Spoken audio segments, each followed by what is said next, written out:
شايفين الجمال ده؟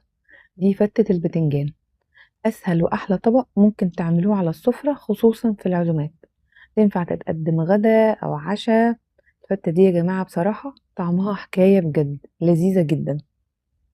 يلا هنبدأ فورا. هقول لكم عملتها ازاي. أول حاجة معايا كيلو بتنجان، هقطعه مكعبات صغيرة ورشه رشة ملح، وبعدين في زيت غزير هنزله وحمره لحد ما ياخد اللون الذهبي الجميل ده. دلوقتي هطلعه على مصفى واسيبه ينزل زيته. ومعانا نص كيلو لحمة مفرومة متعصجة بشوية ملح وفلفل وبهارات وبصلة. نستغنى عن اللحمة، ممكن نحط مكانها حمص مسلوق. نحط عليها معلقة صلصة، وأحط عليها معلقة دبس الرمان، بيديها طعم جميل. حاولوا ما تستغنوش عن دبس الرمان يا جماعة في الوصفة دي. وهقلبها كويس هنا، وهرجع احط عليهم البتنجان اللي حمرته واسيبهم على جنب. ودلوقتي انا حمصت الخبز ده، الطريقة بالتفصيل عندي على الصفحة.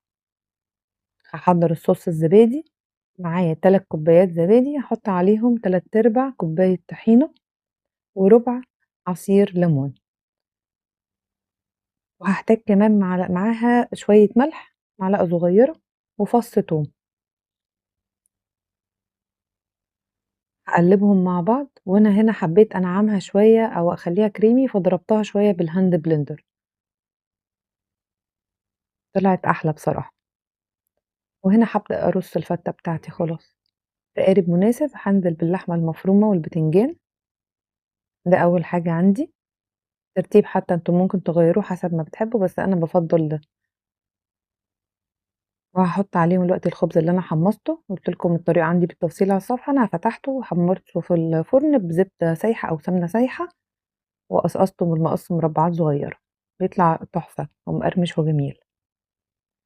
ودلوقتي هاحط عليهم صوص الزبادي اللي أنا عاملاه.